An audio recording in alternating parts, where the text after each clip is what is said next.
उस दिन रमेश को पहली बार एहसास हुआ कि माँ का रोना सबसे ज्यादा दर्दनाक नहीं होता। सबसे ज्यादा दर्द तब होता है जब माँ कुछ कहे बिना चुपचाप रोती है। ये कहानी है एक ऐसे बेटे की जो हालात से हारने लगा था, लेकिन माँ की खामोशी ने उसे फिर से खड़ा कर दिया। रमेश एक छोटे से गांव में रहता था। उसका घर मिट्टी का बना था, जिसकी दीवारों में दरारें थीं और छत से बरसात में पानी टपकता था। घर में सिर्फ 2 लोग थे, रमेश और उसकी माँ। पिता का देहांत रमेश के बचपन में ही हो गया था। उस दिन के बाद माँ ही उसका पूरा संसार बन गई। माँ खेतों में काम करती, दूसरों के घरों में झाड़ू पोंछा लगाती और रमेश को पढ़ाने की कोशिश करती। लेकिन गरीबी हर सपना तोड़ देती है। रमेश पढ़ाई पूरी नहीं कर पाया। उसे कम उम्र में ही काम पर जाना पड़ा। माँ अक्सर कहती थी, बेटा, हालात जैसे भी हों, इंसान को कभी गलत नहीं बनना चाहिए, क्योंकि गलत इंसान कभी भी सुखी नहीं रहता है। रमेश सिर हिला देता, लेकिन उसके दिल में हर दिन एक सवाल बढ़ता जा रहा था, कब तक ऐसे जिएंगे? समय बीतता गया। माँ बूढ़ी होने लगी। उसके हाथ कांपने लगे, आंखों की रोशनी कम हो गई।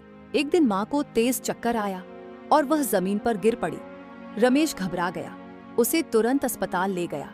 डॉक्टर ने जांच के बाद कहा, देखिए, तुम्हारी माँ की हालत बहुत खराब है। इलाज चलेगा और दवाइयाँ भी महंगी होंगी, इसलिए आप जल्दी से पैसे का जुगाड़ कीजिए, वरना कुछ भी हो सकता है। ये सुनते ही रमेश के हाथ पैर ठंडे पड़ गए। उसके पास ना पैसे थे, ना कोई सहारा। उस रात रमेश अस्पताल के बाहर बैठा रहा। माँ अंदर सो रही थी और वह बाहर अपनी किस्मत को कोस रहा था। उसे लगा कि वह एक नाकाम बेटा है। अगर मैं कुछ बन गया होता तो माँ को यूं तड़पना नहीं पड़ता। उसकी आंखों से आंसू लगातार गिरते रहे।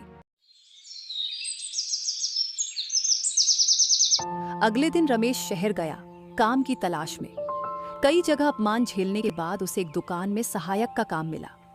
मालिक सख्त था, लेकिन समय पर पैसे देता था। रमेश दिन रात मेहनत करने लगा। वह देर तक दुकान में रुकता, साफ सफाई करता, कभी शिकायत नहीं करता। मालिक ने उस पर भरोसा करना शुरू कर दिया। एक शाम मालिक ने रमेश को कैश काउंटर देखने को कहा। काउंटर में रखा पैसा देखकर रमेश की आंखें फैल गईं। इतना पैसा उसने जिंदगी में कभी एक साथ नहीं देखा था। उसी पैसे से माँ का पूरा इलाज हो सकता था। उसके दिल में एक डरावनी सोच आई, अगर मैं थोड़े पैसे ले लूं तो कौन जान पाएगा। उसका दिल जोर जोर से धड़कने लगा।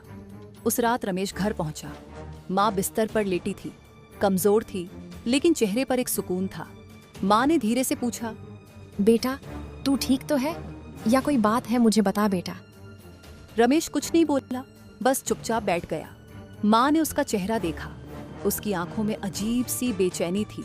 माँ ने उसका हाथ पकड़ा और बहुत धीमी आवाज में बोली, अगर कभी जिंदगी तुझे गलत रास्ते पर ले जाए तो मेरी कसम है, उस रास्ते पर मत जाना। इतना कहकर माँ की आंखों से बिना आवाज के आंसू बहने लगे। वह पल रमेश के दिल में किसी हथौड़े की तरह लगा। माँ रो नहीं रही थी, माँ टूट रही थी, और यही बात रमेश सह नहीं पाया। वह उसी रात छत पर बैठा रहा, पूरी रात। नींद उसकी आंखों से कोसों दूर थी। अगली सुबह जब वह दुकान पहुंचा तो फिर वही कैश काउंटर उसके सामने था, लेकिन आज पैसे उसे नहीं दिख रहे थे। उसे सिर्फ माँ की खामोश आंखें याद आ रही थीं। उसने गहरी सांस ली और फैसला कर लिया। रमेश सीधे मालिक के कमरे में गया।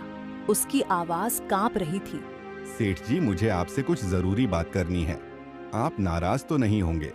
बोलो रमेश, क्या बात है? सेठ जी, बात यह है कि... लेकिन उसने एक एक बात सच बता दी।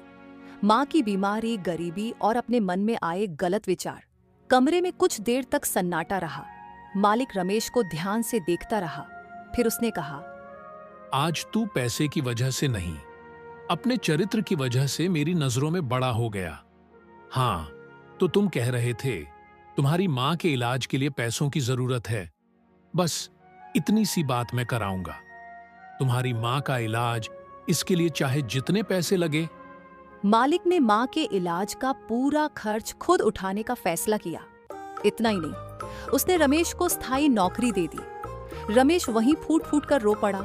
ये आंसू हार के नहीं थे, ये आंसू इज्जत के थे। इलाज के बाद माँ की हालत धीरे धीरे सुधरने लगी। एक दिन माँ ने रमेश को पास बुलाया, उसके सिर पर हाथ रखा और कहा, बेटा, आज मैं चैन से सांस ले पा रही हूँ, क्योंकि मेरा बेटा गलत नहीं बना और कभी भी गलत मत बनना, चाहे मैं रहूं या ना रहूं। उस दिन रमेश ने समझा कि माँ की दुआ सबसे बड़ा सहारा होती है और माँ की खामोशी कभी कभी 1000 शब्दों से ज्यादा बदलाव ले आती है। अगर जिंदगी कभी भी तुम्हें गलत रास्ते पर ले जाए तो तुम अपनी माँ की आंखों में देख लेना। शायद वहां तुम्हें सही रास्ता अपनी माँ की आंखों में खुद दिख जाए, जैसे कि रमेश के अंदर लालच आ गया था और उसकी माँ की वजह से रमेश फिर से सही रास्ते पर वापस आ गया।